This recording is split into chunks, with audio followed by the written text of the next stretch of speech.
Well, hello and welcome to the Super Connector Show, where I'm delighted to be joined by Cornelius Schmahl, who is the founder of Viriatos, the growth engine service for ride-hailing operators, originally from Munich, but now living in Thailand. He's also the founder of Unicorn Coach, working with investment-backed founders who are serious about growing their multi-million-dollar business to a billion-dollar unicorn business. He's an angel investor in over 100 businesses in 6 continents around the world that contribute something meaningful in sustainable ways. And he's also the co-founder of Tara Springs, providing pure Thai mineral water to enclosed-loop glass bottles for hotels and restaurant owners. Phew, I'm tired already just reading that out. So hi Cornelius, how you doing? It's good. It was a long ride, yeah. Yeah, no, hey. Yeah, happy to be here. Thank you for inviting me. No, I appreciate it. So before we'll get into it, I mean, you're obviously doing lots of cool and fun things now over in Thailand. But things I'd like us to cover today is basically how do you scale and exit a tech business? So we'll talk a bit about that. But also how do you scale faster and better without burning out? I think that's a key thing. Not just a lot of people talk about runway, how much money they've got to keep going, but also it's the human side of things as well. Runway. Yeah, that's how do you grow your business without burning out, like burning through your staff, and because that's a key thing, isn't it? The team and how you manage the operations effectively. So I'm going to rattle through very quickly how you started as well, right? So you've experience of scaling. I've got written down here, experience of scaling and exiting businesses 9 times. Yes. Lazada in Thailand, which is sold to Alibaba for 4 billion. Scaling Uber across Germany, then Africa, and then Russia, which was exited at 1 billion. And helping to turn around a rocket internet company in the Middle East with 100 people in no direction. So how do you start? How do you start out on this journey? So I think the start was a very, very, very ugly birth where I nearly died, and my mom too, which kind of set me on the pace of being able to handle some suffering. And I was just always having nightmares when I was dreaming. So I was always very happy to get out of bed and start occupying my mind with something. Okay. And then when I was 2.5, my little sister was born, also quite sickish. She had many allergies and stuff. So my parents kind of sent me off to my grandparents, who are very loving and nice. But I was kind of raised by my parents, and they're middle class. My dad was in the military for a long time. My mom is a school teacher, so strict disciplinarian kind of people.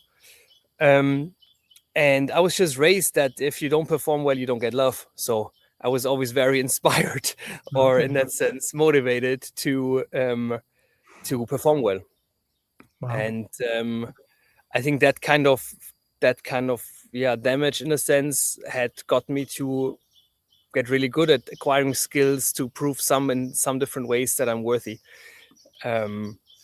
So I always, next to work, I was always working since I was 14, carrying out newspapers. And then as soon as I was allowed to, I was doing sales, like direct sales to people. I would just like these gypsy kids go through the street and sell whatever I could get a good commission on, like newspaper subscriptions, whatever. And then I was doing a bunch of internships, and I got very lucky that I was in the personal development group where guys learn how to basically meet women and be a decent person in a relationship. I was very involved in that group, and through that I got to Rocket Internet, to Lazada, to then do more serious business, basically.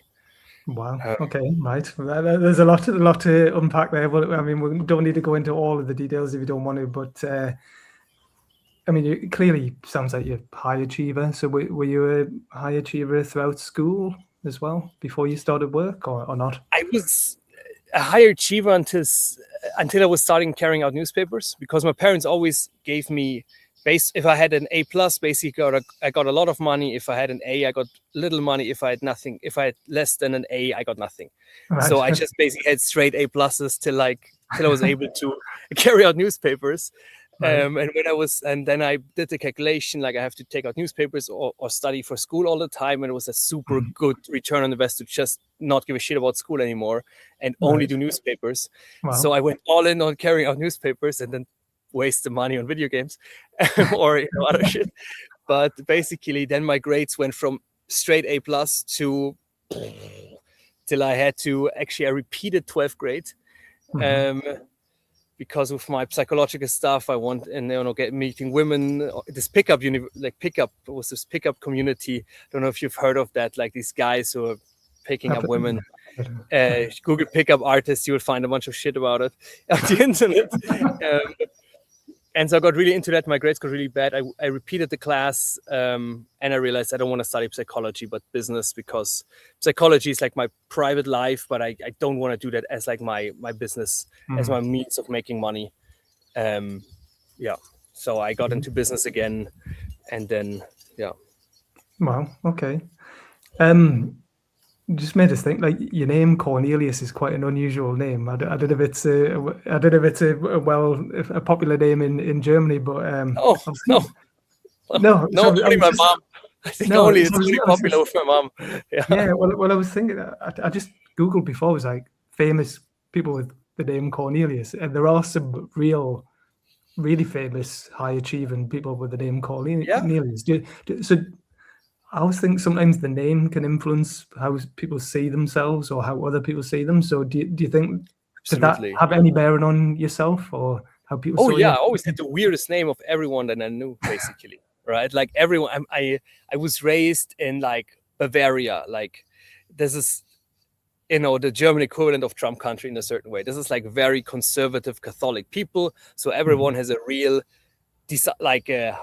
apostle name. Basically 70% of the kids are named after apostle and the other third after other saints, like Michael, Thomas, Paul, wonderful name, like that. And then there's this Cornelius. So in school I always felt that it's a bit weird name and I didn't like it, because then the short names are like corny. There's a cereal bar called Corny. Also, I mean, in English the word corny does not translate that well. And so I kind of struggled with it for a long time, until now I'm a grown up, and now, I mean, what can I do? It's a cool name. People to remember now. It's a memorable name, isn't it? I don't know many people. So, I mean, you probably know all this already, but I was looking like Cornelius Vanderbilt. Yes, and I love him because he did the same shit that I was doing with Uber. He was obviously, I was doing it at this tiny scale, but the principle of hammering down prices is something that was always very dear to me at Uber before. I never ever heard of that guy. Yeah, what a legend he was. Yeah, with the railroads in the 19th century. Got here Robert Cornelius, apparently the first guy to do a selfie. Oh no, I've never heard of that. Yeah. I didn't know. I only know Pope Cornelius because his skull is somewhere at display in Germany. But Robert Cornelius, Philadelphia chemist and pioneer in photography, widely regarded as taking the world's first intentional photographic self-portrait or a selfie. Wow, I didn't know. Oh my God, that explains the vanity, maybe. Yeah, Don Cornelius, who was the creator of the dance show Soul Train in the 70s. Okay, Soul Train, I can do that. That's good. Another a polymath, Cornelius Agrippa, German Renaissance polymath, theologian, and astrologer. Oh, I didn't hear of that either. I have not really researched my name much. You need to look into it. Yeah. Early aviation pioneer Cornelius Coffey, and then Cornelius Johnson, who was a famous American track and field athlete in the Olympics. Okay. So hey, you're in good company, Cornelius Schmahl. So thank you. Okay, I'm happy to hear. I know it's good. Yeah, my mom had a good taste, I guess. Yeah. So I know it's. I mean, not as impressive as that, but like my surname Lancaster. So the Lancasters. Yeah, I've heard of that. That's like the House of Lancaster. So at one point, the Lancasters were the royal family. So you had the War of the Roses between the White Roses of Yorkshire and the Red Roses of Lancashire in the northwest. Oh, so it's obviously I'm not royal family now, but somewhere down the line I was. I can see it. That's good. And Paul, obviously, Paul is like, I mean, he's like, it's good. Yeah, he's a good man. man. Good guy, good strong name. So I always liked my name. I always thought it was a good name. So yeah, I'm happy to hear it. So well, no, that's interesting backdrop. So when you so Rocket Internet, this is interesting as well. So have they been around about 15 years, 20 years? Yeah, they started like, I mean, the prime time from Rocket Internet was like 2012 to 2016, I guess, something like that. Yeah, because I remember I remember in the early days of Rocket Internet reading about them, and then fascinating company because they're really good at taking ideas, and at the time they were getting a bit of flack in the media for people saying that they were taking business ideas that were successful in America, but then applying them in Germany and Europe. Yeah, and then all the world. All around the world. But that's a smart business idea. Super smart. Like, hey, we're not innovators, but we're good at scaling and we're good at fundraising, so let's go. They have honestly, like, they have done such a service to third world countries. It's ridiculous. Mm-hmm. Like, it's not being, a lot of these countries could hand these guys a proper medal because they've literally started this whole startup ecosystem in at least 24 countries. In some more, it's some less, but they were often like, when you look at, the first startup to ever raise 5 million in that country, Rocket Internet. The first one who ever raised 10 million in that country, Rocket Internet. The first to ever be valued at 100 million, Rocket Internet. Like, it was like they broke through all these 4-mile barriers in countries. And then they hired a ton of people who then, some of them stayed, they trained the locals in that speed of startup. They really like broke so many barriers for these countries. And it's amazing. Like, it's very, very glad to have been part of this. Really cool. Yeah. It was a total shit show working there. Like, it was not as functional as it looked like from the outside. It was really chicken without head, chaos operation. Way different than Uber. Like, Uber was like a proper, like, highly functional organization. Rocket was just guns and blazing. Like, it was really cowboy style.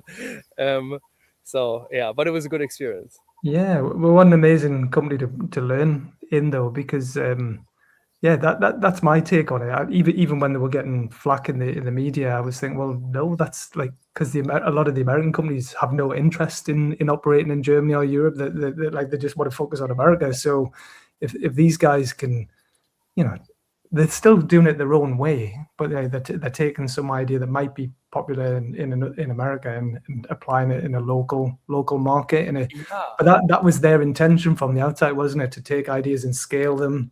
Absolutely. And then exit. They've gone on to do that lots and lots of times, but to create new businesses in new territories, which they've done. Yeah, and share this. They were literally sharing these technologies, this things all over the world. Like in Thailand, I had a really nice role in that evolved into doing next day delivery here in Thailand. Like literally a year before Rocket came to Thailand, you could not order anything online.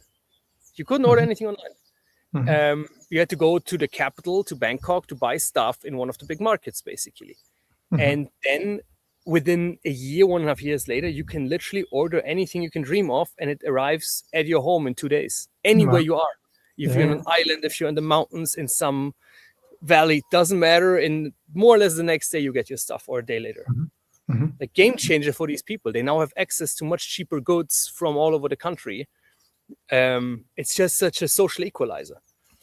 Yeah, no, amazing. Definitely, like you say, they deserve some real credit for that, and then also giving opportunities to people as well. Because even back then, when I first came across them, like they were taking really bright people who maybe didn't have a lot of experience in that industry, but training them up really well and being part of that big machine. And so I've met lots of people over the years who've done well out of that. But you're obviously a great example of that. So you've worked with a few. Have you worked with a few different Rocket Internet companies or Rocket Internet backed or supported companies? Sort of. I mean, I started with Lazada here in Thailand, and a lot of the people here, like, I would say half of them were already millionaires because they came from rich families, so they were in fancy, French or Italian universities. So half of them were very rich, but the ones who were not rich, definitely most of them in some way were very successful in business. Mm-hmm. Mm-hmm. Yeah. So really a lot of founders who raised tons of money, who exited, some people who have very high corporate roles now in Thailand. So it's a good school. And then I was at Uber, where I learned how business can also work fast, even faster and more functional. And then I went back to Rocket again, where I did actually a turnaround for an e-commerce company and doing ride sharing at the same time, which was also really fun. Yeah. So I kind of applied the learnings that I had and brought them then again back to a small part of Rocket. Mm-hmm. Mm-hmm. And the friend who hired me there, he's from Newcastle. Oh, wow. Okay. So I wonder. He studied in Newcastle. He's from Vienna, but yeah. Yeah, very good. So that first role that you had at Lazada, how did you get that, or how easy was it to get that, or was it not easy? I was super lucky. It was just pure in German we say vitamin B, which is connections. So from my activity as in this community of picking up women and getting to know women, and I was doing this 30, 40 hours a week, going this community from 20 to 2,000 people and doing events. And I was, because I didn't, in school in Germany, you have to go there from 8 to 11:30. So you have literally at noon till midnight, I had time to do other stuff. Oh, well. And I invested in building this community. And one of the guys from the community, an ex-McKinsey guy, he met me at a random event in Munich, a startup weekend in Munich. And he's like, yo, I just came back from Malaysia working at Rocket. He was a managing director there for one of their ventures. And why don't you go too? I was like, I'm looking for an internship anyways. Let's go. I was doing Muay Thai at that point. At that time, I'm doing it again now, Thai boxing. And so he sent me to Thailand. And he basically phoned the guy he knows. He's like, yo, this guy's a shitty CV, but I know him. I can vouch for him. He's solid. Take it. And then I got the job there. Wow. And everyone else was from Bocconi. A lot of Italians came from Bocconi University or from HEC Paris, the top universities. And I was just, I was a Munich university, which is on paper decent university, but it was totally, studying there, business administration was really not so challenging, and not a high quality operation. But I got there really through that connection, basically. Or in a sense, through working my ass off in a pro bono thing, where I really showed I was never taking money. I was always keeping it pro bono so everyone can benefit from it. And I was very honorable person there, I would say. And then the universe rewarded me with getting me an internship that was way better than I accepted. And there at the internship, I completely went hardcore crazy. And then they just gave me promotions and tried to keep me.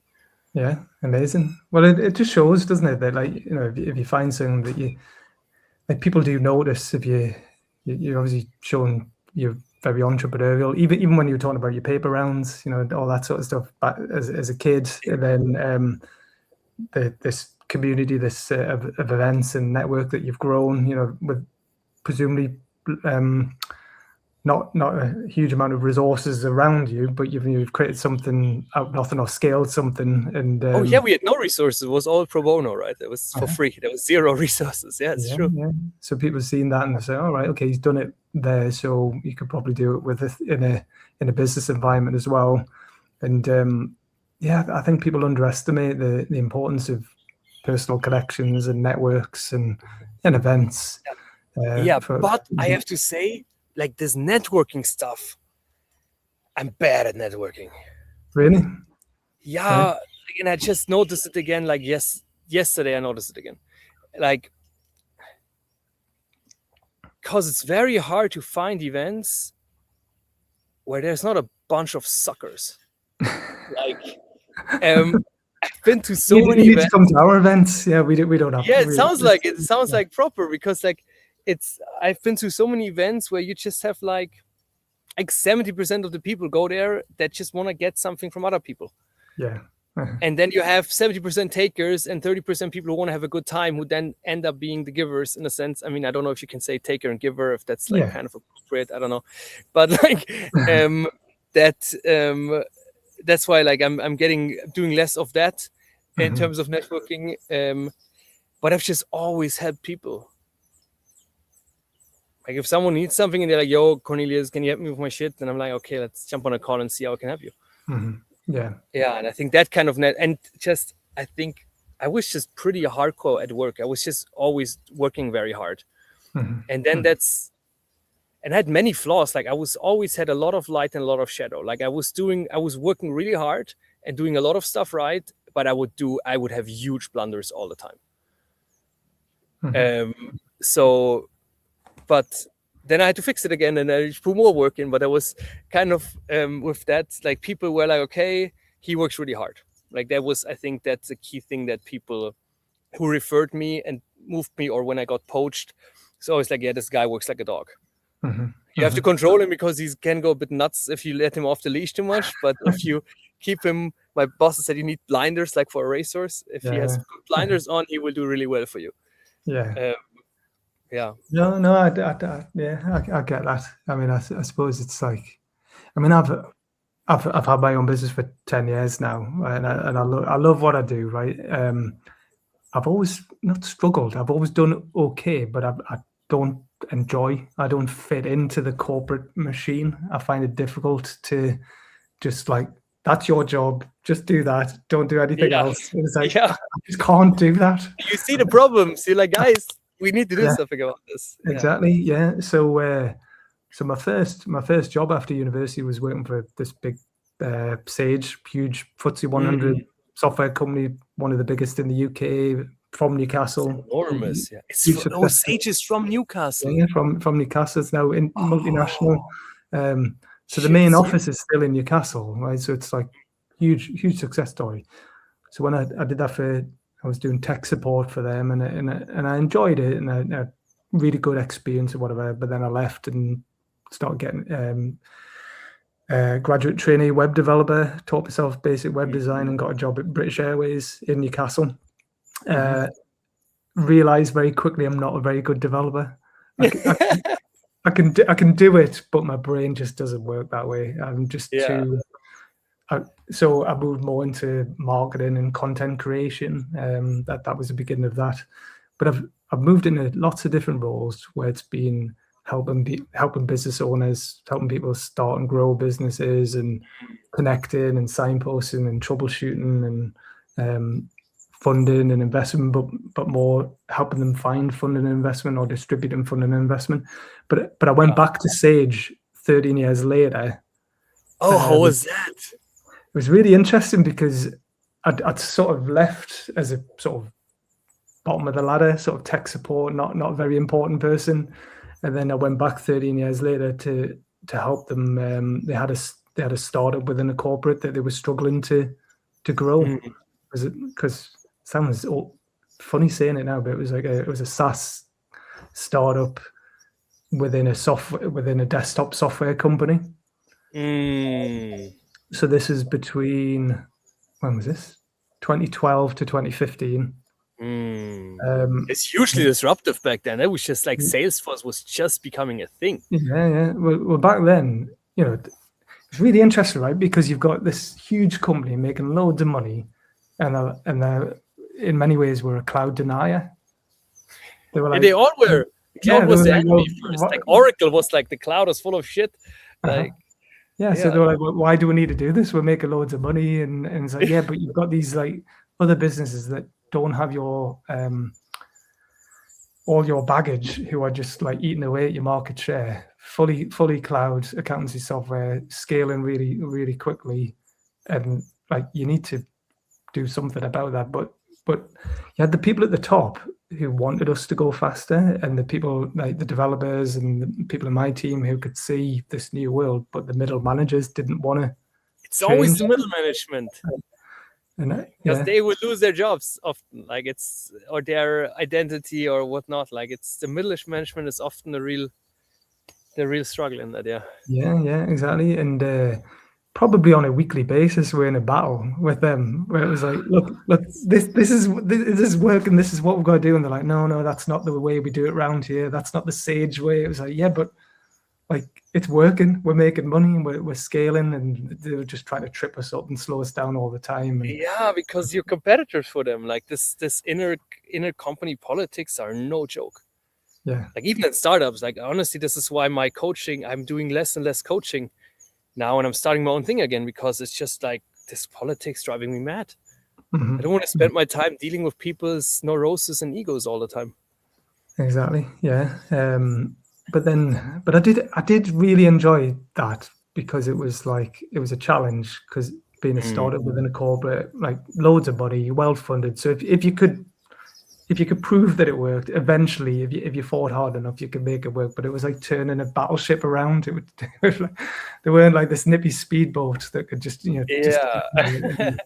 And I always remember, I've got it on my book because I've been rereading it again, the Lean Startup by Eric Ries. Yeah. Like the Bible of startups. I remember reading that, and I was like, "This is it. This is the answer." Yes. Photocopied a chapter, put it on everyone's desk. It was like, "Look, this is what we need to do." And they were like, "Nobody read it. No, that's not the stage way. No, they just ignored it." Yeah. Really frustrating. But he had a follow-up book, which I don't think many people have read, called The Startup Way. I haven't even heard of it. Damn it. It's crazy. I mean, the first startup was so successful. I would have expected the second startup, like some other guys like Tim Ferriss, who had also had this kind of book where everything he touches turns into gold. But okay. How is the second book of him? The Startup Way is interesting. It's good, actually. It's not as easy to read, but it's and not as popular, definitely. But basically, he wrote it a few years later, after the wild success of the Lean Startup, and consulting governments and corporates and startups and whatever. And basically, the general gist of it, if I remember rightly, is he's saying that startups are great at innovation and creativity and coming up with new ideas and whatever, but they're not so good at scaling. Right? Yeah. And then corporates are really good at scaling, but they're not very good at innovating from within. Yeah. So he's proposing this like middle way where even in a big established company, where he's recommending carving out a function, like an innovation function. So just like you've got HR, finance, marketing, sales, whatever, you have an innovation function where anybody can come up with an idea within the company, but there's a certain team. It's their responsibility to take those ideas and try and scale them. And if they don't work, that's fine. They kill them off quickly. But if they do, they put the resources behind them. So I think like more companies should read that and adopt that approach. Absolutely. And then the startups as well. The guys who come up with the idea might not be the right people to scale it. Usually not. Usually, absolutely. Like, I totally agree with you. Especially now, I mean, my whole business coaching over the last half decade or so was always about scaling, right?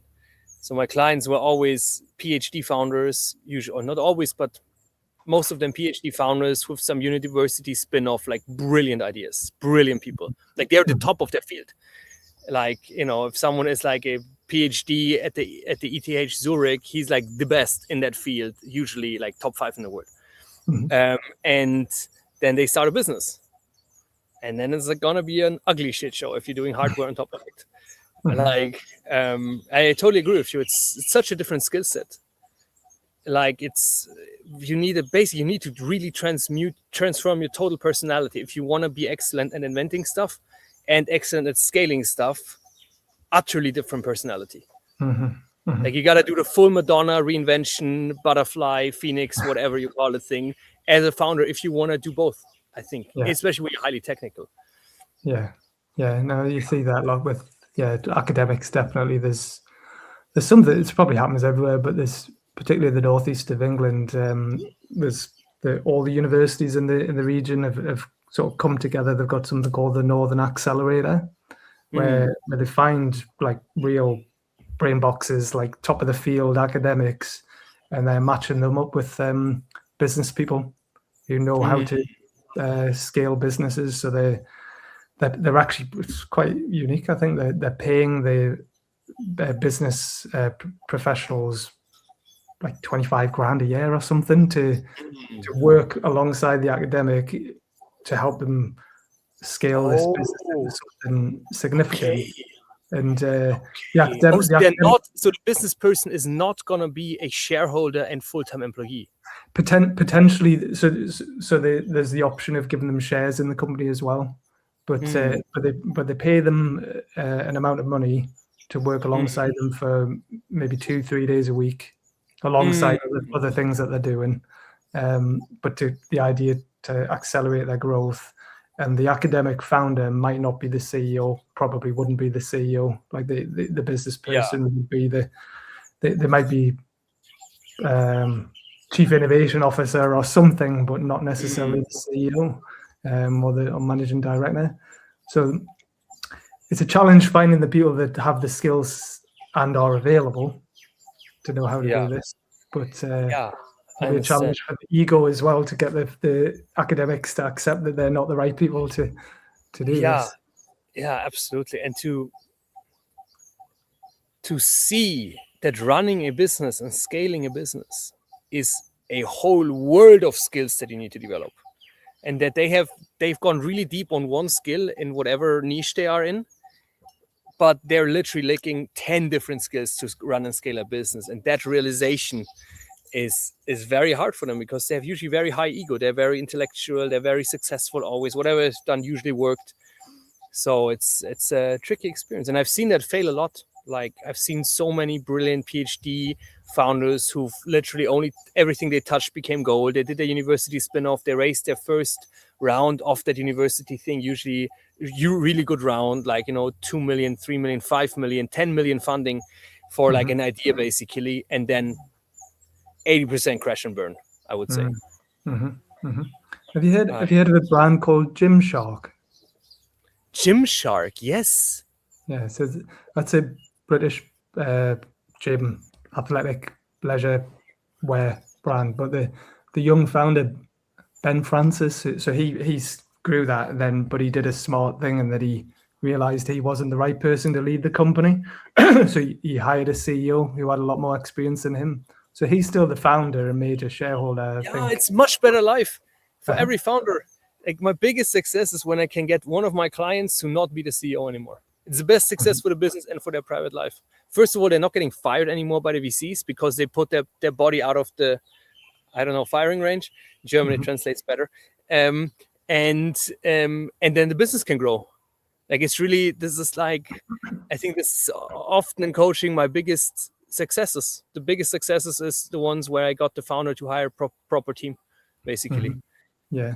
Well, he's a good example worth looking at, because he's he's still, like, people really look up to him, and he's it's the best life. He can walk in, everyone's like, oh my God, you're the founder. He doesn't have any daily responsibilities. He does whatever. He can cherry pick what he wants to do instead of having to deal with investors in the morning, firing people in the afternoon, doing whatever nasty thing in the evening. Now he can cherry pick, keeps the same shares, keeps the same salary. It's just an ego thing. Like, it's really pure on ego usually. But it's a challenge. Yeah. So tell us a bit about you. Obviously, Lazada, that was a experience, a real sort of baptism of fire. You learned a lot.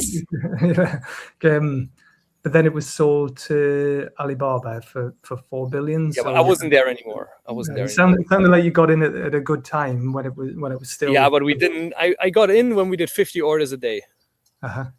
So 3 months after launch, I joined. Right. And then we scaled within a year from 50 orders a day to like 1,500 a day. Yeah. So like exciting. That is exciting. Yeah. Yes, and my job was to ensure that it goes out the same day. So that whole operations, logistics, sourcing, it gave me a super good understanding of e-commerce, which is why I haven't touched e-commerce after that, if I could avoid it, because it's just brutal. It was really cool. Yeah. And it was really good so I was working not in the office in Bangkok, but in a warehouse an hour outside of Bangkok. Right. And our manager, he just came out of his Harvard MBA, like this classic BCG consultant, came out of his Harvard MBA, did like 4 months with us.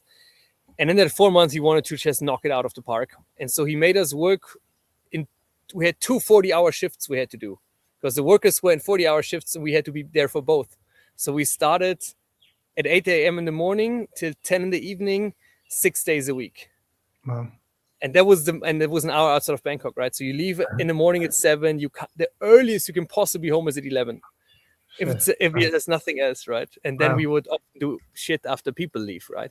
But that really gave me, like, I just never thought I could do that much work. I just never thought it's humanly possible to just, and on Sundays we would meet together, have lunch together, and then make the plan for the week and go to the cinema or whatnot. So it was like 7 days program of work, basically. And that was so helpful because, again, it broke through so many barriers of what is possible, and it was not good for my body. I gained weight and was like, it's not good for you to work that much. But yeah, it was a good experience. Yeah, you can always do more than you think you can do, but like you say, it's not sustainable long term. I don't think to work like that. And you sounds like you didn't have a lot of a life outside of work, but it can be exciting to feel like you're part of something. You're on a mission together. You're all working together as a team to try and hit these targets.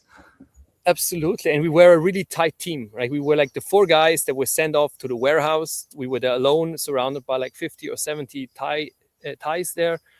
And it never, like, it was nice to just totally forget everything but work. Like, you just do nothing but you do that work thing 24/7 basically, and to totally immerse in that. And I think that was really, it was good that we were so immersed, because with that we were then able to understand, oh shit, if we don't deliver that stuff very quickly, our whole business will not work. And so I think with that deep immersion into a certain topic, you can achieve deeper levels of understanding often than if you like dabble in it. So I think that was really helpful. And for Uber, then I was then poached from a lady who noticed what we were doing, and I was leading this charge on next day delivery, which was super successful. And we had this dashboard across Rocket Internet about, 50 ventures they had from Latin America to Nigeria to anywhere. And they were all the metrics tracked. And next day delivery was kind of an important metric at some point. And they saw, holy shit, Thailand went from 0% to 90% in like 2 months.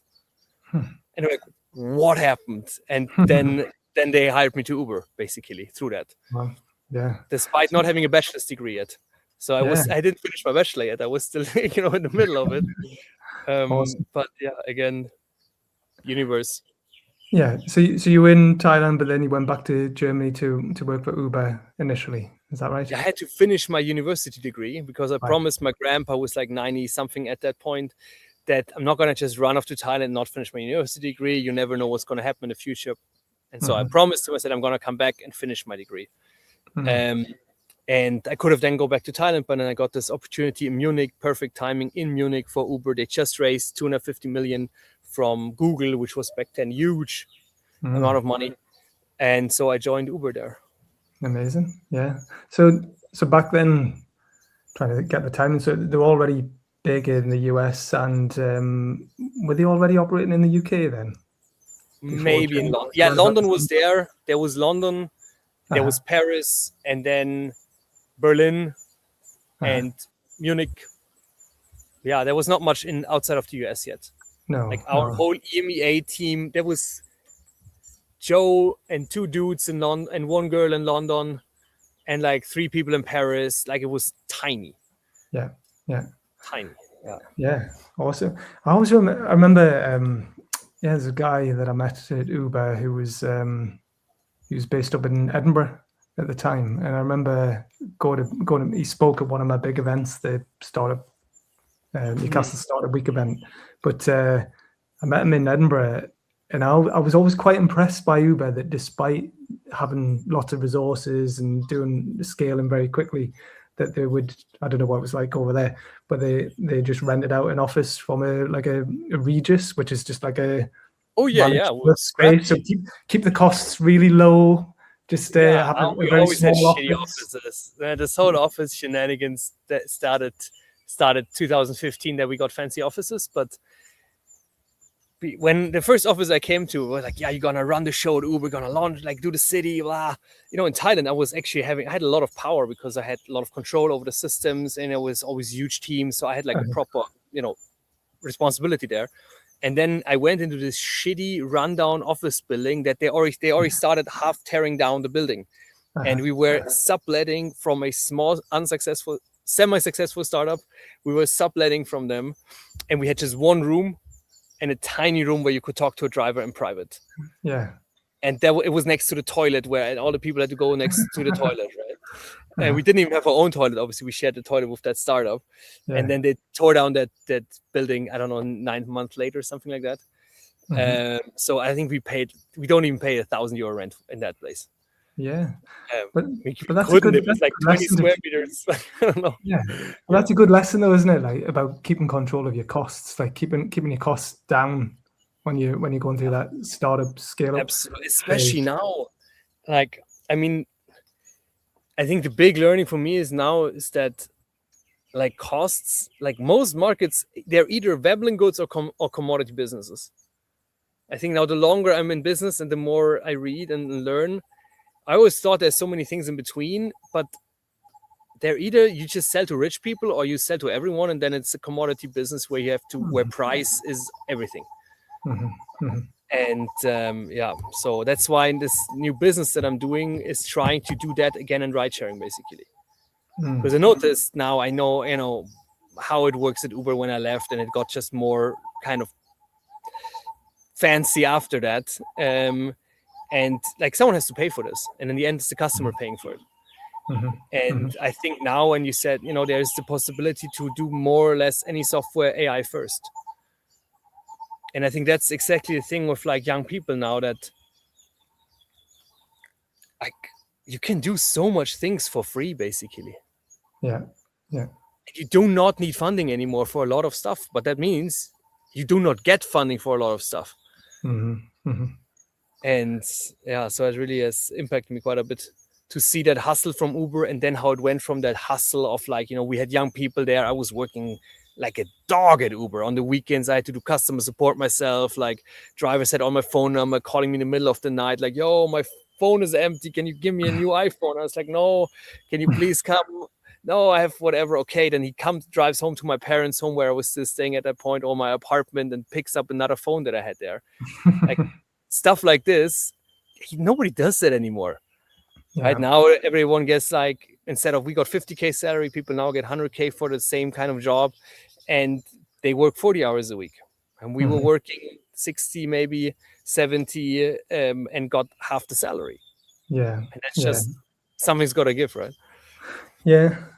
No, I think that's the thing. People sort of like the idea of working for a startup or a scale up, but they don't necessarily really want to get stuck in and do the work, or not just do the work, but like the creativity that comes with it as well. And I was going back to the Sage days. I always remember that was a good experience in that it was, very successful company, all about the targets, the metrics. It was like, okay, we want to hit this number of users, which we've never done before with this startup within the corporate. Yeah, that's why it became successful, right? Yeah, and then it was like, right, okay, like daily stand-up. So it was every day with a commercial team. It was right, are we ahead? Are we behind of targets? Okay, yes. Right, Paul, what are you going to do today that's going to get us closer to this target? That's the spirit. That's how you run a business. Yeah, come up with something innovative, creative, and then it's like, right, okay, it works, great, we're a bit closer, and then it was exciting being able to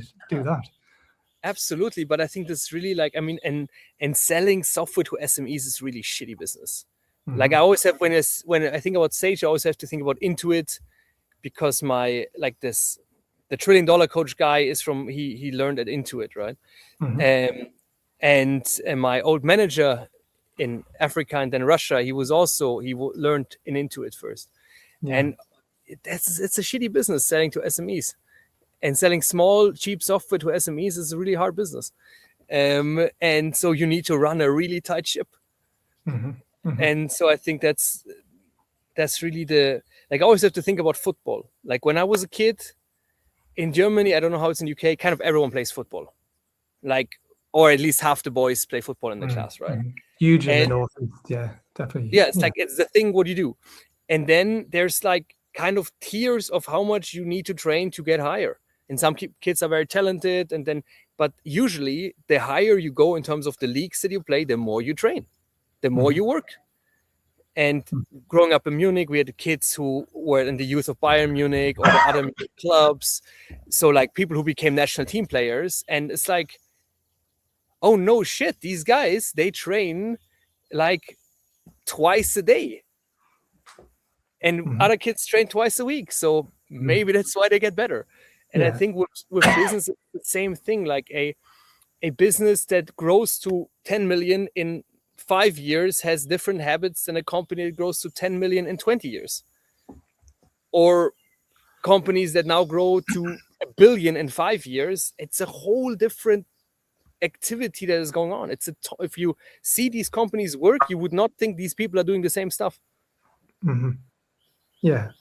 Well, I think that's why, I've benefited a lot from mentoring and coaching over the years. Like personally, I've learned from others who've been there and done that, and a bit further on than me, either direct coaching and mentoring or just going to events and listening and learning from others as well. But I also do mentoring and coaching like you do as well, and I'm surprised that more people don't do it. Like they don't tap into coaches and mentors like yourself. Someone who's already I don't understand it either. Been through the process. Instead of trying to figure out themselves, they can work with someone like you. It's just pride. It's pride. Like it drives me up the wall. It drives me really nuts. Like it's so. And now, especially in these days, like, I mean, we spend a lot of money on coaching. Like, it's just since I was doing this pickup stuff back then, it was like normal that, if you want to learn something, there were some guys from London, you would spend like €1,000 that these guys teach you for an evening how to pick up chicks. Like, it was just like, if you want to learn, you get the transmission from someone who knows. And I think that's so important in life. And I noticed that for myself, like, if I watch a YouTube video from someone successful, cool. If I read their biography, I get in a lot deeper transmission. But if you can work one-on-one with someone who has been there, who like it's just so valuable and saves you so much money. And I think it's really so underestimated how important that is. And especially now with AI, like AI can give you answers and can help you. And I think it's absolutely amazing in many ways. But I notice it reinforces your own ego and your own pride. Like if you have a black spot in your mind about your business that you're not aware of, AI will not be able to find that in many cases. No. And because it's a black spot usually in your psychological system, in your it might even tell you, the AI might even tell you, like, bro, this is a dumb thing, do something else, and you would not be able to read it. Because your trauma or whatever ego stuff is blocking it. And I noticed with our coach, like half of the money we spend, my wife and I as a couple, of all the money we spend goes to receiving coaching. Okay. Because he points out our shit. He knows us. He's been working with us now for many years, and I attribute most of my well-being. And I used to be like 100 kilos, smoking half a pack of cigarettes a day, drinking 5 beers, like workaholic maniac before I had a slip disc, and now I'm becoming more normal. So that, like, when you said balancing and not burning yourself out, I've been on that burning myself out part. And then I found him, luckily, and now I'm getting, I'm able to have a good life and not burn myself out all the time. It's just so important. Like, and it's painful. And I've brought maybe 20 people to my coach, and he's like, I love him. Like, I've tried so many coaches in so many ways, and I absolutely bow to him. He's the greatest for me. And I've brought so many people to him, and a lot of them quit. And they always quit out of the same reason. They're like, it doesn't work for me. It's like, what did he say that triggered you? He poked a little bit into their ego shattered, and then they ran off. And I think that's, your coach, I've been coaching now also for 5 years, and I had to, I always went very deep with clients. I always have very few clients, and went really deep with them. I did like 3 to 10 hours with them, was like, sometimes managing part of their team, like really helping them, got shares in the company, like very intense. But it is very hard for people to receive a coach and to work with a coach and to have someone that straight up tells you to your face, like, bro, it's a cool idea, but these two things are so off that they will murder you. And you can find it out now through me, or you can wait another 2 years till you're out of funding. And then some guys are like, okay, let's try it another way. And some guys like, fuck you, you're an idiot. And 2 years later, they're like, hey, can you help me fundraising? I'm running out of money. Bro, man, we talked about this. Yeah. No, yeah. well, my business partner Neil, he's a successful guy. He scaled up a company. Him and his business partner sold it for a lot of money, and then he's gone on to be a angel investor and advisor. But he's still very involved. You know, like the companies that he works with, he just loves helping people scale businesses. And Yeah. we've known each other for about 11 years. We refer work to each other for a long amazing. time and built up a friendship. But then we finally started the business together. He's very no nonsense, like he's very direct, and I love it. Because but some people can't. They hate it. Oh, some people can't. Nah, They cannot. No. But they're also not the right people. Like when I have people and then they're like, hey, but when you're talking to my other co-founder, you have to be like, you can't be this direct. Like, sorry, this will fail. Like, if they can't handle direct, they cannot. If they can't even hear well-meaning feedback from a human being that they're usually even paying to give feedback to, you think their ego will be able to handle just market feedback? Just the feedback of the world that the world constantly tries you to give that you obviously didn't yet hear. That's why we're talking. So I think not. And what was really shocking to me is that actually most mega successful founders have coaches. Oh yeah. Like Google and Apple had the same coach. Like nobody knows that. The guy from Intuit who learned the dirty way of running a tight ship via doing something like Sage in a sense, right? Like these guys have coaches. Elon Musk has a coach. He goes to Larry Ellison whenever he has a problem. He's like, bro, can I please crash at your place for 3-4 days? I need your wisdom that you set me straight. And then he sets him straight, and then he runs off and makes another 100 billion. But like they all have mentors and coaches. Yeah. They just don't brag about it, or it's not good for their personality and for their like whole thing that they talk about it, but it's very common. They all have coaches. Like Obama has a coach. Of course, Obama has a coach. He would be an idiot not to have a coach, right? Yeah. Well, I think if people haven't had a coach or a mentor, they don't understand what it is. Well, I think probably easier to understand top athletes, sports people. They still have coaches, don't they? Yeah, not even top people. Like a guy who plays in whatever second division football in the suburb of Sunderland. I don't know, like a tiny village. He's like in second flight after Premier League or whatnot. He has like a conditioning coach, a massage person. He has like a nutritionist. He has like a person. He has a therapist. He has like 5 different coaches who care about nothing than his well-being. And he's like a bench warmer at a second-class team. And we have guys that run companies with 1,000 employees, hundreds of millions of revenue, and they're just like, I'm just gonna wing it by myself. And sometimes it works, and it often works to a certain point, but it's quite rare that people are mega successful without taking in any wisdom from the world that the world has to offer them. Yeah, exactly. No, I think if you take it seriously and you want to be the best you can be, you do need someone that you can, even if it's just someone you can just offload to, and you can just talk through your ideas. You might, quite likely, you already know the answers. You just need to say it out loud and have someone to be a sounding board, or key thing, definitely stop you from making big mistakes. The stopping is like so many of my friends, like obviously a lot of my friends are business people. I obviously speak with them a lot about business stuff, and we help each other. And it's often like they're like, "Yo, we're doing this new thing." I was like, "Bro, you really want to try out this new thing instead of sticking with this old thing that looks already pretty good? How about this 1 or 2 questions?" And they're like, "Okay, let me think about it." Come back like, "Oh my God, thanks God we didn't do this shit." But it's like, but it's a 50-minute conversation among friends. It's not like, but if a lot of people don't have friends like this, and then it's better to hire a coach. Totally. I had one client where really, like, they really impressed the shit out of me. They had a prototype. Spin-off University had a prototype, a business guy and a PhD wizard genius guy, and they raised $1 million funding to scale something, and then they gave me $100K a year contract in cash plus equity. They gave me 10% of their funding to help them, and I was like, "Wow, that is such a ballsy move."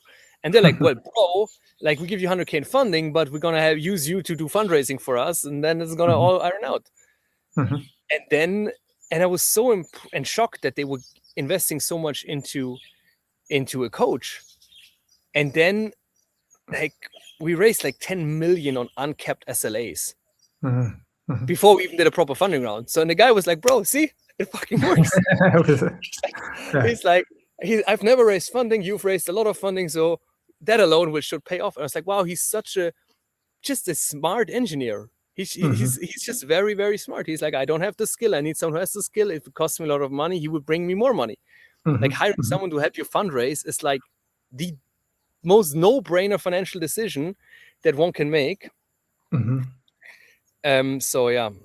Yeah, well, it helps them go faster and avoid the landmines, and just look out for the things that go wrong. Definitely someone that Neil does very well.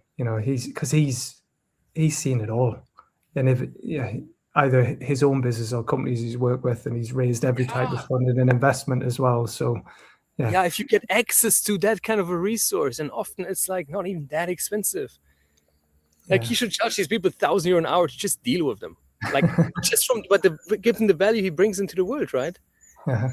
Like it's a massive, like these guys, they paid me $100K, they raised then 60 million over 2 years. Like that is a pretty crazy return. And even if people just raised $1 million, it's a good return, because that's probably $1 million more than they would have raised otherwise. But yeah, so I hope more people become aware of this, but it's easy. That's why I'm doing my own thing again, because I'm just like, I just can't. I'm too. You've got a lot of insights and experience to share, and you're still, I don't know how old you are. You're still pretty young, aren't you? You seem pretty young. So you've got a lot to give. You're not like some old guy at the end of his career who's looking back at I'm feeling the fire. Era. Yeah, I need to do my own shit. I feel the fire, and I feel that there's a lot of speed in me still that I can deliver. And I noticed that the coaching I'm not patient enough for the coaching. And it doesn't suit my kind of more direct parts of my character. Yeah, because you still want to be involved. Like I think that's the thing when you're a coach or a mentor, you can guide and you can support to a point, but you can't get your hands dirty and make things happen necessarily. I notice I just do it, and then that's when I learned I have to stop coaching, because with my last coaching clients, or my coaching clients of the last year, I just started doing shit because I noticed with AI I can do things so fast now myself.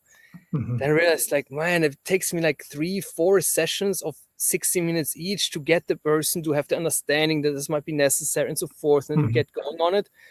And for me, it's like 3 prompts, and I let the thing do it. Like, this is just not efficient business. But yeah, so I really am now having a lot more respect for coaches, of having that patience with their clients, and more respect for my own coach, because I noticed like it takes a lot of patience to be with me too. So I say that I do a bit of coaching and mentoring, and I like use the 2 words because there's coaches who sort of, it's more reflective. It's like getting you to come up with the answer and sort of guide you that way, sort of thing. But I do like to be a bit more hands-on and more involved. So which is probably more business mentor, advisor type stuff. So I came up with a thing which is it's a 5-day program. I called it the 5-star focus program, and it's based on the 5-day events that I was doing, the big 5-day festivals. And basically, it's just a short burst. It's like an hour a day over 5 days, but then I'm working alongside them as well throughout those 5 days. So it's each day has a different theme. So the first day is inspiration. So it's like, okay, tell me like why you're doing what you're doing and what you want to get out of this and what's your goals and aspirations and whatever. So once they've articulated that and we're clear on what it is, the rest of the week it's like, stop doing anything else. You're just going to focus on these things. And anytime you veer off and do something, I'm going to stop you and keep you back on track.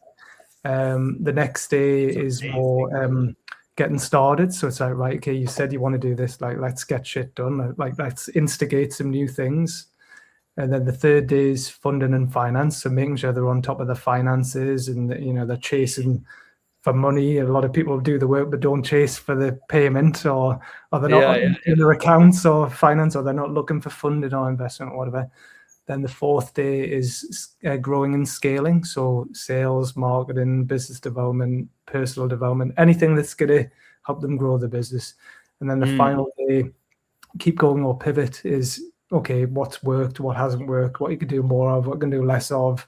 Bit of a review day sort of thing. And it's surprising, these people, how much more productive they are in those 5 days than they were in the previous 5 weeks or 5 months. Absolutely. Like that focus, and you need that outside perspective. I noticed that for myself when we did our own startup, like Tara Springs, and now I'm saying, if you're doing it all the time, you get blind to it. You just need that outside perspective that is like challenging you and ask you questions, and it's like, oh, it hurts sometimes because you know it's right, but it's, what's the idea that you love so dearly and shit. Yeah. That's amazing. How much are you charging for this? This is amazing. Not enough. Not enough. It's at the moment it's only 500 quid. AJ, have you heard of AJ and Smart? No. They've pivoted now because they're making even more money with other ways, but they have been doing design sprints for quite some time. Okay. Where they sell more to corporates, but in a sense, corporate innovation. My wife was doing design thinking for a long time, so that's how I learned about them. And they're doing more or less design thinking, product design sprints with corporates, and they're selling these sprints for 100K. Wow. Okay. And it used to be like, I don't know, a week on site, another week on site, but over time they got so good at it and so precise at it that it's now remote, and like with basically they have like 4 calls with you or some shit like it's really crazy how little time they actually invest, but it's so worth it because it can totally change the direction of a business. Like I had these rebuild your business workshops with kind of SMEs that have been flattening, and I learned it from my wife's mentor in design thinking. He's like the design thinking guru, and he said like he always tries to rebuild. Even before AI, it's like all these old corporates, fuck them, you need to rebuild. You can't change corporate with 50,000 employees. You don't even bother. Like just rebuild from scratch the cherry of their product, kind of. And so we do a 3-hour workshop where we identify what's the cherry of your product and what are the 5 people you need to like build this out of your 100 people. And this workshop can be, I sell this workshop, it's a 4-hour workshop, 3 to 4 hours, depending how long we I sell it for 2,500 to 4,000 euro. Okay, cool. And I think it's too cheap because it's like, when I do the workshop well and the team goes along well, they're set for like month. They don't need hand-holding. I might check in with them every 2 weeks to see how they're on track. But like the value that has come out of it from some companies, they have 100 employees and they're getting killed by a feature from Claude. So they need to pivot their business or they're going to be bankrupt in a year. And you have a 3-hour session with them and they're like, it's obviously hard and they need to let go of people and it's a huge drama and shit. But in the end, like that helps them save their business. Yeah. And then the loan that goes against the house that they just built that is paid off by the salary from the business, and like it stacks together, right? And like, wow, a 3,000 euro workshop for them is pretty cheap. Yeah, no, it's good. You're making this. I mean, up until now, I've just done it with individuals, so I think it's like £500 per person, right? So could easily do that for a team or a company, and have a similar amount where it's 500 per person over a team or whatever, something like that, but or even more. But what I think I probably need to reposition or change the messaging or whatever. But this is super valuable. The thing is, it's cheap. They don't value it. No, it definitely works because I think where it works really well is people who are really good at what they do. They're just stuck and they've lost momentum and they've lost the mojo, but getting them back on track. But that could easily be a team, or someone that's struggling with it. Totally. So that's my next challenge to try, because I do that alongside the other things, but it's not the core thing that I do. But I do enjoy it, and I think what's good is having. That's why you're making it cheap, because you love. For me too, I love coaching work. But I'm doing it for too cheap because it's just so fun to me. It's such a joyful experience to help someone out and help them, change steps or whatever direction in their business, and you see you have an impact, and it's cool. Yeah. But since I started charging $700 an hour or 700 euro, and I've increased my prices over the years, and like the quality of the results of my clients get significantly better. Yeah. Well, people take it Because more they speak with seriously. me, and oh shit, if I talk with them for free, they're like, wow, I'm on the phone right now, I'm driving, I'm picking up my kid, whatever, don't give a fuck, right? Yeah. And I say this, I'm the same person that they speak with, but now they're paying 700 euro an hour. They're sitting there, they're well prepared, they have their notepad there, they're like, okay, great, these are my takeaways. You know, they take it in. And then they have much better results than if I would give it to them for free. Yeah, no, you're right. Pricing's always a tricky thing, but it's the psychology of pricing for the person buying as well. It's like what it means to them. You know, if they're investing a higher amount of money, they're going to take it more seriously, and they're going to Absolutely. invest more, not just money but time, and they're actually going to put things into practice, and they're going to it serves them much more. Serves them so much more, I think. So yeah, it's a service to our clients. Yeah. So are you still doing the coaching, but you've got the Viriatos? Is that the it's the newest project name? Who knows when it will change? But yeah, I still do coaching if people come to me or like old clients, but I'm not actively trying to engage any people to get clients. I don't know. I just got super picky with clients, and I'm now, especially as I do more myself and I see how much I can do myself with AI, I'm just more brutal with my clients. Yeah. And it's even harder for them to deal with me. So yeah, I'm not enjoying it as much as I did before. But I still like I like tough cases and workshops. Yeah, and being a bit more selective. And are you? Well, I know you moved backwards and forwards between Thailand and Germany, but are you staying there now? Do you think you're staying in Thailand? Yes. Look at this. Look how nice I live here. Zaggy, say hi. Look, he's chilling there. Ah, lovely. Here, a lot of seashells, dogs. How nice it is. This is our crib. Love it here. I have a 3,000 kilo crystal rock. Look at this, my standing desk. Nicest place I've ever been to. I love it here. Sorry, I had to show off, but no, it's lovely. Nice. It was so cheap. Like this house costs less than a garage in London. Wow. Like it's super. So I'm gonna stay here, and I noticed that boop boop. And I noticed that I like the people here, and it gives my clients now, Viriatos, are all over the world anyways. My coaching clients used to be all over the world, so it doesn't.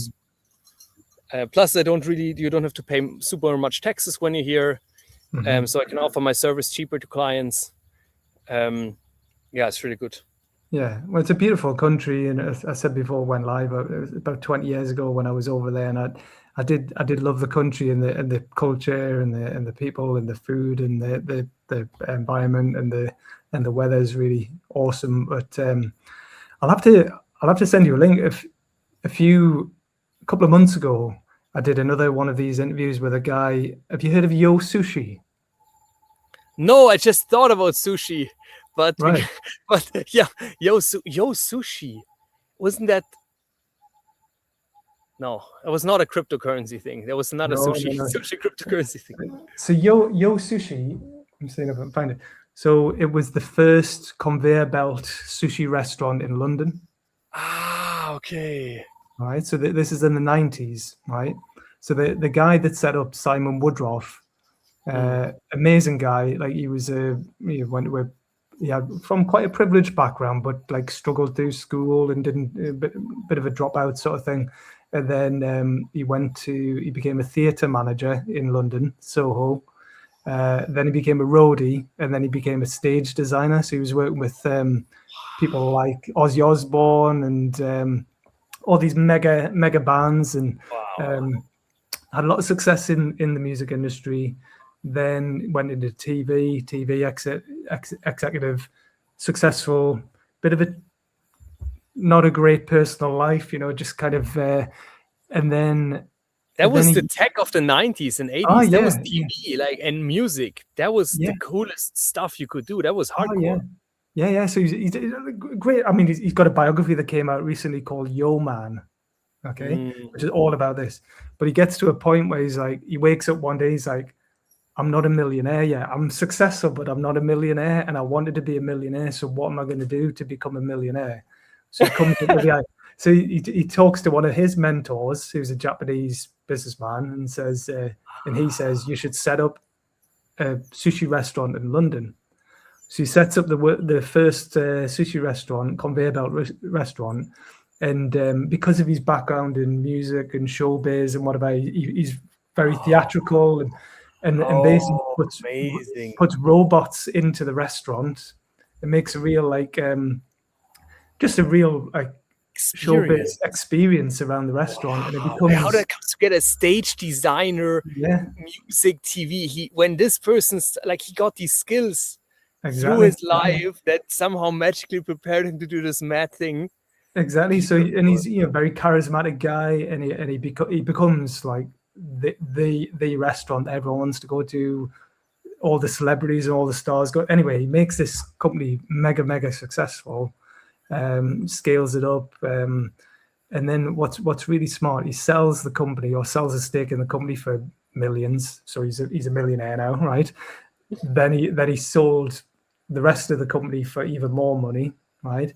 But what was really smart was, influenced by the music industry, he kept a royalty in his contract, so that for the rest of his life he gets 1% of their turnover, the company turnover. For the rest of his life. Funny. Yeah. So crazy you're telling me this. So he's a multi-millionaire, very successful. You know, I mean, he's like, this book is incredible, right? Okay, I have to. So I mean, this is brilliant, because with my business now, I'm also taking 1% of the GMV of the ride share company. Amazing, right? So it's Simon Woodroffe, but the book is called Yo Man. But why I'm saying all this, a really smart guy, right? So he's built and sold hotel chains around the world. There's a Yotel, like capsule hotel rooms, so like inspired by Japan, where it's just like a bed and nothing else in there, but it's evolved into higher end hotels as well. But the company, he gets 1% of their turnover, not profit, turnover. For the rest of his life. Good. But the reason why I'm saying all this is he now lives in Thailand. Oh, really? So I did an interview with Simon a couple of months ago, because I met him about 15 years ago, and saw that he was suddenly becoming really active on Instagram and social media. And this Thailand, man, that's everyone here is on the Instagram. So I'll have to find out where he is, but he's got a farm in Thailand. Funny, he might be. Who knows? He might be just around the corner, but I'm thinking this is the farming area. Like, this is where we are, is the farming area for Thailand, because of the moderate climate and a lot of farming here. Okay. Well, I've got a feeling that you should get in touch with Simon, and that there might be something you and him can do together. Yeah, maybe that would be super funny. Like, happily meeting people who live in Thailand. Like, that's also the cool thing. Like, here, every foreigner I meet is a gangster somehow. Like, a gangster in terms of like, it's cool. It's like, they're going out of the matrix. They're thinking outside of the box. They have, like, if you meet a normal person who's a teacher in Germany, I mean, it's pretty straightforward usually, right? But here in Thailand, the people that come here who become teachers who are like, you're not saying I want a crazy guy who, does some crazy business, but just someone who is a teacher here can be the craziest, funniest, most entrepreneurial, interesting people. It's so amazing. Yeah.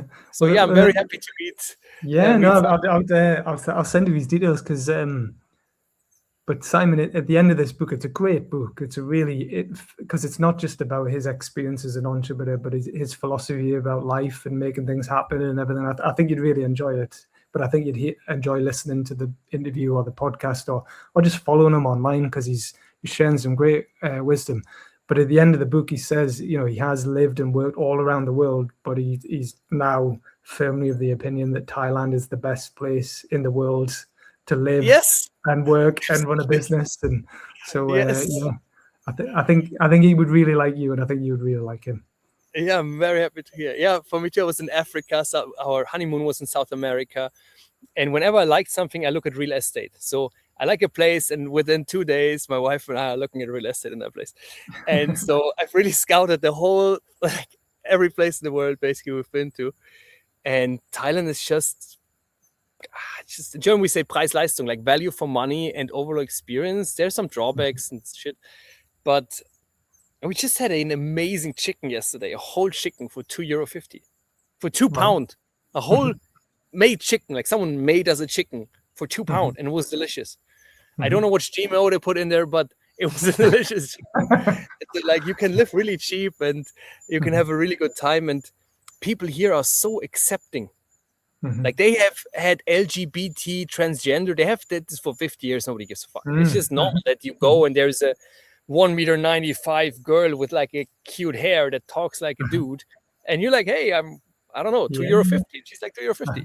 It's nobody cares. So it's a really liberal country in that sense. Yeah. No, it's I'd definitely, I probably need to go back to Thailand because if you come, please come. Our guest house is ready. We have a nice. All right, yeah, I'll come and stay. Yeah, come visit you. Come visit Simon as well. But yeah.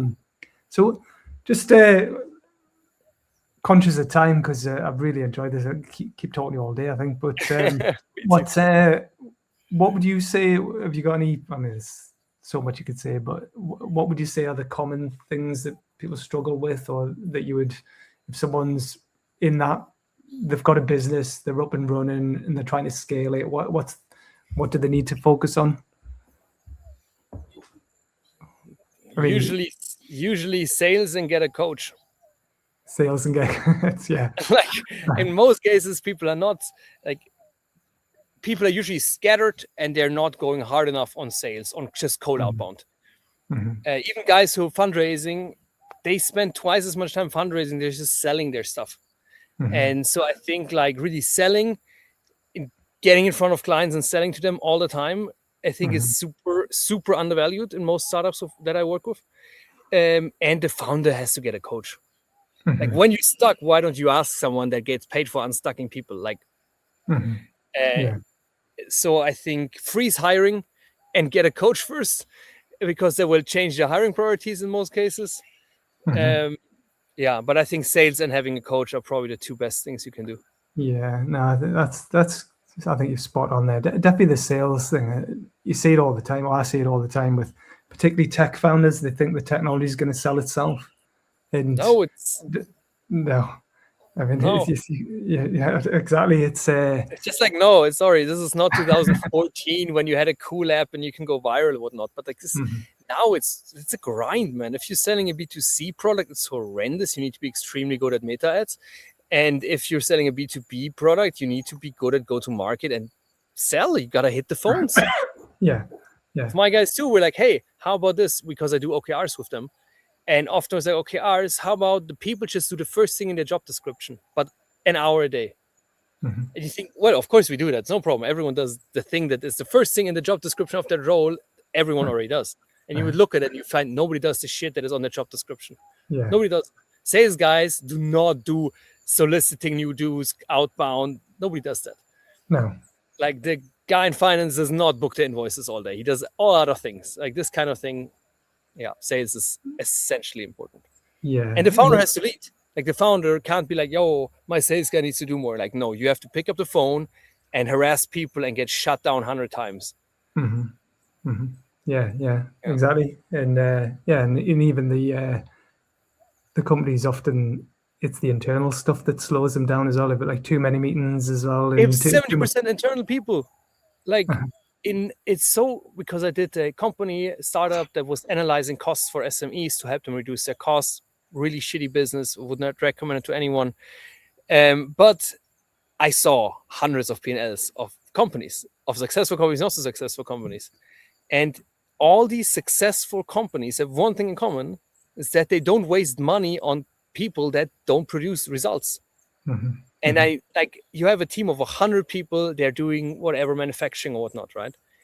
Of that 100 people, they have 80 people who are dealing with the production of that product because, they have to manufacture something and, whatever. And then they have 15 salespeople, and then they have 5 other people. One guy who's the janitor, one guy does HR, one guy does finance, and 2 other bosses, and one and their secretary. Like, that's it. They don't have and you go to these startups, and out of 50 people, they have like 10 finance people, 10 HR people, 3 marketing, branding people. Like, all these people, nobody has a quota. And so we always looked at how many people in your company are quota carrying. Like, in a software company, if it's less than 30%, you're dead. Like, you just, it's an embarrassment. In a software company, you have 20-30% engineers and the rest salespeople. Now with AI anyways. Or sales engineers. But like, that's a good quota. So if anyone listens to this and you have a software company, you should have at least 30% quota carrying people. And if you have more finance, HR, and all these admin stuff than quota carrying people, the bigger the idiot you are. Sorry. Yeah. I think part of it.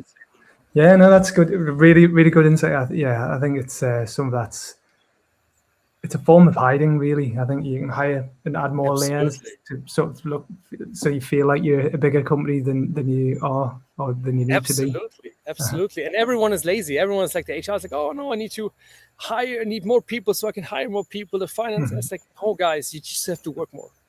Sorry, there's no more. Here's Claude. You get a €25 a month Claude subscription.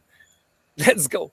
Yeah. Like, it has really changed now with AI. I think this is really the biggest thing. Like, now as a founder, you do not need as many people anymore. No, it's a big. Like, you do not need to buy as many softwares anymore. Like, you need a smart kid that can use, and you should be that smart kid as a founder usually, who can use Claude a little bit to hammer stuff together in a small startup, please. Yeah, and then but because you can do that and you can be more productive and create things faster and cheaper, you need to be able to sell better. So you've got to know what the pain points for the clients are. Absolutely, you need to spend time with clients and then put it in front of a lot of clients. Like, they don't come by themselves just because you're a nice, smart guy in school. Like, yeah. Awesome. Sorry, you see why I'm not a coach as much anymore. No, it's good. It's good. I love it.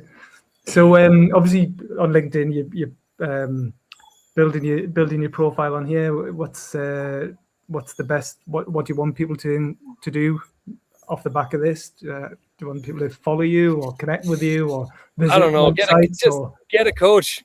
Get a coach who do more sales. I think, because now I used to sell OKR coaching and general coaching to people, so it was always interesting for anyone to reach out to me. But now I deal with ride sharing. So if anyone listens who happens to be a founder of a ride sharing company, please reach out to me. I will help you run it better. But if not, I don't know. I'm raising money either, so I'm not really. I'm not in the need for anything. But if someone wants to talk about ride sharing, let me know. And otherwise, I think you're in better hands with Paul and his partner. And the water company, is that something that you run with your wife? Is it My wife started it. I got involved in it and then shut it down because it drove me nuts. Right. Okay. Yeah, because it's just we had so many issues with our production partner. Because originally he was the guy who has the water and we wants to do the brand and sell it. But then we are selling it to all these 5-star hotels and then they couldn't get the production sorted out. So it was a huge issue for our clients. And then we're like, okay, we don't want to run it ourselves. So we shut it down. So yeah, you can be a coach and shut down businesses because you realize it's a shit thing. So yeah, but it took us a while to realize it because we're really excited about the idea and the mission. And in your days, you're dealing with 5-star hotels. It's really fun to do that sales. But in the end, it was a horrible business. Even if our production had worked better, it's not a fun business to be in. Yeah. But I think that's good self-awareness as well, and an understanding of the business. It's okay to start and stop things, because you, and sounds like your wife as well, are still going to be entrepreneurial and innovators and creators, and you'll keep coming up with things that you want to work on, and people that you want to work with. And yeah, I think it looks like you've got a great life over there as well. So keep doing what you're doing. Thank you. Yeah, I'm very, very lucky. Yeah, thank you. Amazing. Right. Well, this will go out on, it's gone out live on LinkedIn and Facebook. It'll be up on our YouTube channel soon as well. And I'm also going to share it in a blog as well on our website. So I'll send you all the links to that. And thank you. It'll podcast on every platform as well. So yeah, let's spread the word and get more people to listen to it. Great. I hope more people get a coach and do more sales. I think that is really or maybe cut half of your products that don't make money. That's another good one. Appreciate it. Right. Thank you very much, Cornelius. Okay. Loved it. Thank you for getting in touch, and enjoy the rest of your day and night. Thank you. You too, Paul. Cheers, man. See you. Bye. Yes, bye.